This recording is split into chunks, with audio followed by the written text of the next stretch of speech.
personne ne le sait. Non pas même les anges qui sont au ciel ne le savent pas.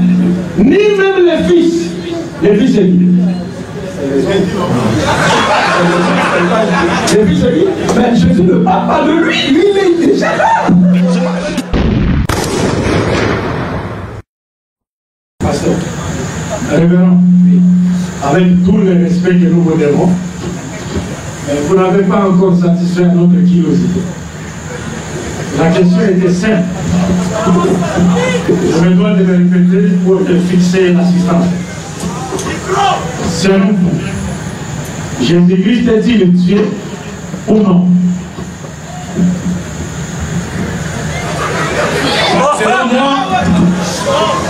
Selon moi, je prends le contexte des Écritures. Tant que les Écritures ont mentionné que Jésus-Christ est le Fils de Dieu, tant que nous l'avons vu, nous ne voyons pas Dieu, il est Dieu. Ça va. Ça va. Non, attendez. Attendez. Je voudrais qu'on réfléchisse un peu. Si selon vous, Jésus-Christ est Dieu, moi je voudrais savoir, était-il Dieu dans le ventre de sa mère ou devint-il Dieu après se sortir du ventre de sa mère? Jésus-Christ est né du Saint-Esprit. Marie, sa mère, n'a pas eu une relation d'un homme comme vous et votre femme. C'est l'ange Gabriel qui dit: ô Marie, tu enfanteras un fils de ton sein et tu lui donneras le nom de Jésus. Pasteur, oui. Jusque-là, on n'a pas encore satisfait la curiosité de la puissance. Le problème n'est pas là-bas. Parce que nous-mêmes, musulmans, nous croyons à la naissance miraculeuse de Jésus. Mais notre Coran nous montre que, Dieu nous montre dans le Coran que cela ne vous étonne pas.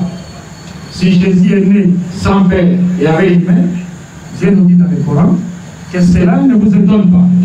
Ce n'est que l'accomplissement des 4 façons dont Dieu a créé la race humaine. Dieu a créé Adam sans père, sans mère. Il n'est pas resté dans le liquide amniotique d'une femme comme Jésus. Il ne s'est pas nourri de sang d'une femme comme Jésus. Il n'est pas sorti d'entre les jambes d'une femme comme Jésus, qui a rendu sa mère impure pendant 7 jours selon la Bible. Il n'a pas tété le sein d'une femme comme Jésus. Il n'a pas porté de pouce ou cache-pouce comme Jésus. Il n'a pas goûté à l'enfance comme Jésus. Il est sorti adulte et pourtant une femme. Pourtant il n'est pas Dieu. S'il vous plaît, s'il vous plaît. Pourtant il n'est pas Dieu. Pourtant il n'est pas Dieu.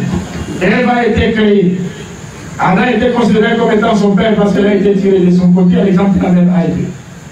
Elle n'a jamais eu de père. Nous qui naissons selon la loi commune avec des pères et des mères, et Jésus qui est né sans père et avec une mère. Et d'ailleurs, vous ne trouverez aucun verset dans la Bible dans lequel Jésus dit: moi je suis Dieu parce que je suis né sans père. Ça n'existe pas. Alors, notre problème c'est sur la divinité de Jésus. Qui dénouait, moi pour vous, d'un côté, et Jésus de l'autre, est mieux placé pour nous enseigner la divinité de Jésus? Personne. Même Jésus lui-même. C'est Jésus seul. C'est Jésus seul. Ça va. Comme c'est Jésus seul. Donc, posons-nous la question. Il est mieux placé pour nous répondre, pour nous montrer s'il est Dieu ou pas. Avez-vous une Bible? Ça, c'est ma Bible. Vous avez une Bible? Ça, c'est le propos de la Bible, c'est la Bible. Non, je vais vous donner juste 2 versets. Parce que,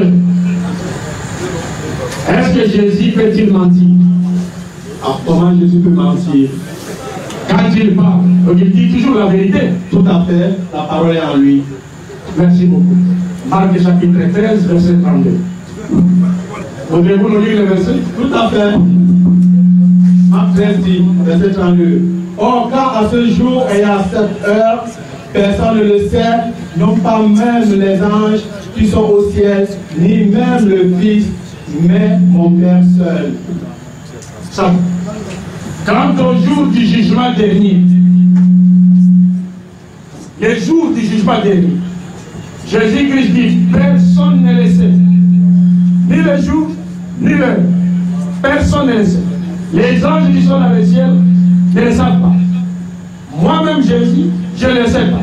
Si ce n'est Dieu seul, a-t-il dit la vérité ou a-t-il menti? Il n'a pas parlé du jugement dernier. J'arrive, s'il vous plaît. Les jours de la fin du monde. Et je vais commencer à lire Marc à partir du verset 8 en descendant. Le même chapitre. Le même chapitre. Ils ont le verset. Le verset 8, c'est loin. Je fais verset 32. Le verset 8, c'est votre contexte. Voilà. Car plusieurs viendront à mon nom disant, c'est moi qui suis le Christ, et ils séduiront plusieurs. Or, quand vous entendez de guerre et de bruit de guerre, ne soyez pas troublés, parce qu'il faut que ces choses arrivent, mais ce ne sera pas encore la fin. Car une nation se lèvera contre une autre nation et un royaume contre un autre royaume. Et il y aura des tremblements de terre. Tout ça, on n'a dit pas encore. Je fais passer parce que c'est long. Oui, mais juste pour la deuxième verset. Allons au 18, c'est ici. Ouais. Or, priez Dieu que votre fuite n'arrive point à l'hiver. Jésus demande à ses apôtres de prier qui? Dieu. Pour que le fuite n'arrive pas à Dieu. A-t-il dit priez-moi ou priez Dieu?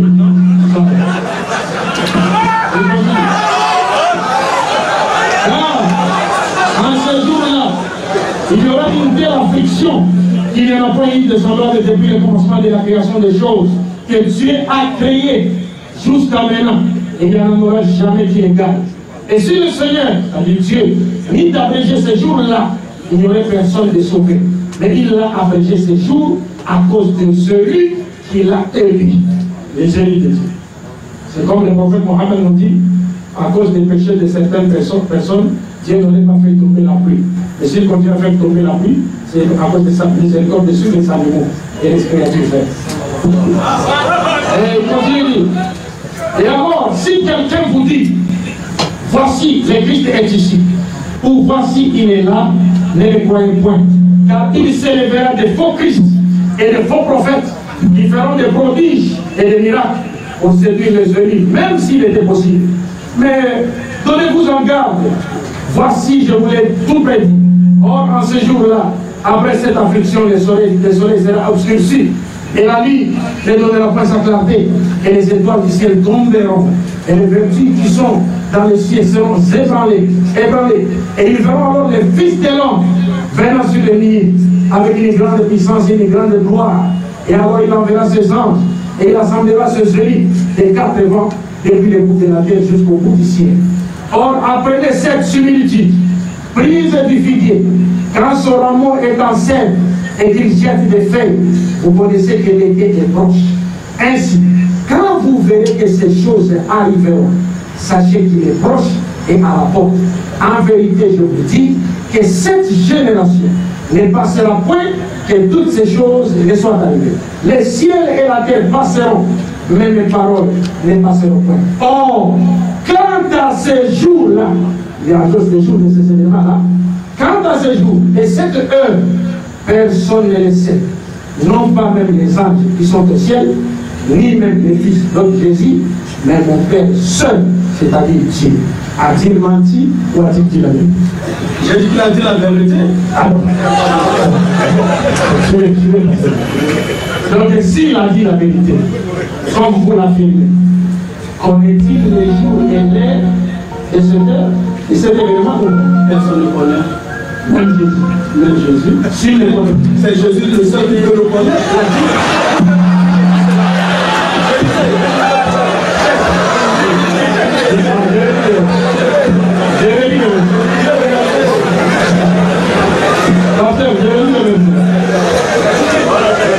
Jésus disait, oh, quant à ces jours et à cette heure, personne ne le sait. Non pas même les anges qui sont au ciel ne le savent pas. Ni même les fils de Dieu. Les fils de Dieu.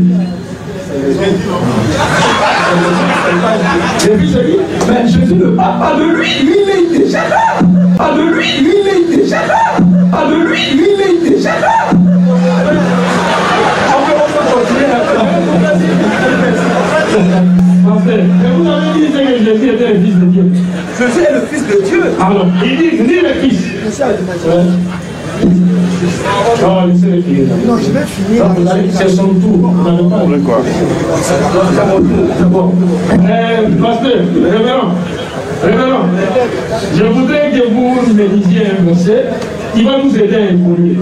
Parce que là, déjà, vous dites qu'il ne s'agit pas de Jésus, alors que le verset parle de Jésus. Lisez d'abord ce verset avant votre verset. Le verset 12, Luc chapitre 6, verset 12. Or, il arrivera ce jour-là, il s'en alla sur une montagne pour prier et qui passa toute la nuit à prier Dieu. Qui passait toute la nuit à prier Dieu? Jésus. Est-ce que celui qui prie Dieu, est-il lui-même le Dieu qui était en train de prier? Je vous ai dit ici, j'arrive, j'ai dit ici que nous n'avons jamais vu Dieu. Ça va. Attendez, c'est bon. S'il vous plaît, musulmans, suivons attentivement notre frère. Parce que quand vous dites, vous répétez vous paraphrasez Jésus, dans ce qu'il a dit. Il a dit, nul n'a vu le Père. Mais celui qui l'a vu a vu qui? A vu le Père. N'est-ce pas? Mais Jésus n'a pas tort. Les problèmes se posent au niveau de la compréhension. Est-ce que vous me suivez? Non, vous m'entendez, mais vous ne m'écoutez pas. Vous m'entendez, mais vous ne m'écoutez pas. Je vous suis, que disais-je? Il avait dit que quand Jésus dit que Dieu ne peut voir mon Père sans passer par moi. Non, c'est pas ce que cela n'est même pas sorti de ma bouche. Je suis revenu sur les passages auxquels vous avez fait allusion. Les passages où Jésus dit, celui qui m'a vu a vu le Père. Selon vous, ces passages lui confèrent les droits à la divinité, n'est-ce pas? Oui. Oh non. Et pourquoi? Pourquoi? Jean chapitre 5, verset 37. On saura pourquoi. C'est Jean 5, 35. 37. De plus, le Père qui m'a envoyé a lui-même témoigné en mon sujet. Vous n'avez jamais entendu sa voix et vous n'avez pas non plus vu sa forme. Vous avez compris ça? J'ai compris, mais c'est ce que j'ai dit ici. C'est pas ce que vous avez dit? J'ai dit. Bon. Check. Le nom une minute. Check. On va les lire pour terminons d'abord avec ça. Ok, d'accord. Je suis là juste pour vous aider à comprendre. Quand Jésus dit celui qui m'a vu a vu Dieu, il n'a pas tort. Mais cela signifie quoi? Celui qui voit Jésus voit Dieu. Mais dans quel sens? Parce que celui qui tue Jésus ne tue pas Dieu. Ah, maintenant, qu'est-ce que signifie celui qui m'a vu a vu le Père? C'est là. Le problème est là, l'essence. Quand Jésus, vous voyez dans ce verset combien de dit, Jésus dit aux Juifs, le Père qui m'a envoyé a rendu lui-même témoignage. Vous n'avez jamais entendu sa voix. Pourtant on entendait la voix de Jésus. Vous n'avez jamais vu sa face. Pourtant on voyait la face de Jésus. Qu'est-ce que cela signifie? Celui qui m'a vu a vu le Père. Voilà. Il vient le pasteur vient même de donner une bonne explication. En disant que c'est parce que moi je suis les recommandations de Dieu, je suis la parole de Dieu. Il est en train de suivre la parole de Dieu. Donc quand Jésus dit celui qui m'a vu a vu Dieu, ça ne veut pas dire qu'il est devenu Dieu. Parce que celui qui voit ton fils, votre fils, vous voit. Et vous n'êtes pas là-bas. Vous n'êtes pas là-bas. Celui qui voit l'ambassadeur du Cameroun en France, il voit le président Paul Biya. Mais le président n'est pas là-bas. Parce que l'ambassadeur est le représentant du président. Il parle au nom du président, gouvernement à la tête du président. Donc celui qui voit Jésus voit Dieu, ça ne veut pas dire qu'en voyant Jésus, vous percevez Dieu comme on perçoit un homme comme nous. Non. Celui qui voit Jésus, il voit Dieu parce que Jésus était le représentant de Dieu. Il est venu ordonner ce que Dieu a ordonné, interdire ce que Dieu a interdit, aimer ce que Dieu aime, détester ce que Dieu déteste, manifester réellement la volonté de Dieu sur tous les plans. En voyant Jésus, vous voyez Dieu, non pas dans le sens de le percevoir, mais dans le sens de le connaître parce que Jésus est son ambassadeur.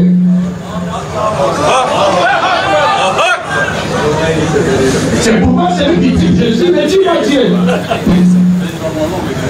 Et c'est pourquoi regardez le verset, les bons versets qu'on a donnés ici, dans Luc chapitre 6. Le verset qui vous dit, en ce temps-là, Jésus monta sur la montagne pour prier. Et il passa toute la nuit dans la prière à Dieu. Quelqu'un qui passe toute la nuit dans la prière à Dieu, et lui devenir lui-même le Dieu qu'il a adoré toute la nuit. C'est là le problème. C'est ça le problème. Donc il y a Matthieu 16. Et l'Esprit Saint descendit sur lui sous une forme corporelle, comme une colombe, et une voix vint du ciel. Tu es mon fils, le bien-aimé. J'ai été agréé. Et ça, c'est un bon verset. C'est un verset sur passé. C'est un verset. Je ne sais pas si ces sauterelles existent au Cameroun ici. Il y a des sauterelles comme ça qui apparaissent à une période là. On les mange même. Ici, elles sont la lignée.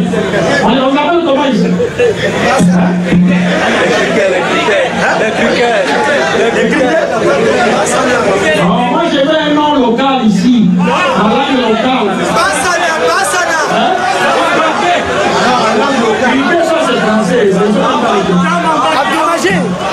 Mbassana.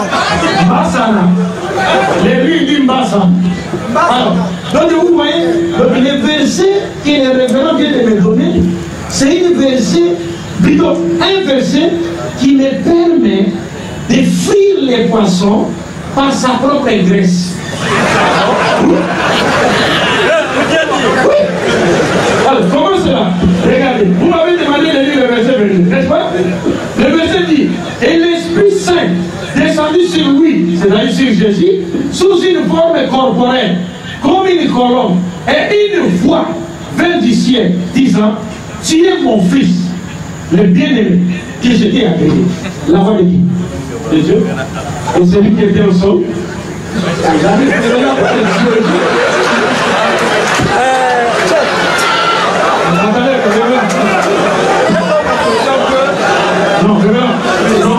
faut bien méditer. Jésus est sur terre. Il est en train de se faire baptiser par Jean-Baptiste. Une voix se fait entendre de ciel. La voix qui se fait entendre de ciel, c'est la voix de qui? C'est que Jack ne veut pas un peu comprendre, c'est que Jésus est le Dieu éternel ayant la forme humaine. On peut lire dans Jean 1, verset 1 à 14. Pasteur, révérend. Non, moi je vais lire votre verset. Vous savez, le problème c'est quoi? Ce que vous venez de dire n'est pas différent de ce que les païens romains disaient de leur Dieu. C'est pourquoi il faut faire très attention. Vous seriez en train de cristallariser l'église de Jésus. Comment ça? C'est une bonne question. Actes des Apôtres, chapitre 14, à partir du verset 8 à 14, la Bible nous dit, lorsque Paul et Barnabas partirent à Lystre, vous connaissez l'histoire, ils trouvaient un important. Ils priaient pour lui et ils trouvaient quoi? La guérison. Mais quand la foule ont vu Paul et Barnabas, la foule disait quoi de Paul et Barnabas? La foule disait de Paul et Barnabas, on a vu en bleu l'esprit de Dieu. Non, c'est pas ça. La foule disait, les dieux sont descendus sur la terre sous forme d'humain. Ça va. C'est ce que vous dites, Jésus est Dieu venu sur la terre sous forme. C'est pas moi qui le dis, c'est les Écritures. C'est les Écritures. Non, je veux venir. Révérend, on va lire. Vous parlez de Jean chapitre 1. Oui. Quel verset? 1 à 14. Ça va. Parce que moi je l'ai vu. Si vous lisez ça, ça va. Révérend. Je vous dis une fois de plus que le verset que vous venez de citer m'offre une deuxième occasion de fuir les poissons par sa propre graisse. Écoutez le verset. Selon votre... Ça va. Écoutez le verset. À Jean chapitre 1, verset 14 dit, et la parole a été faite chair. C'est pas ça? C'est ça. C'est ça.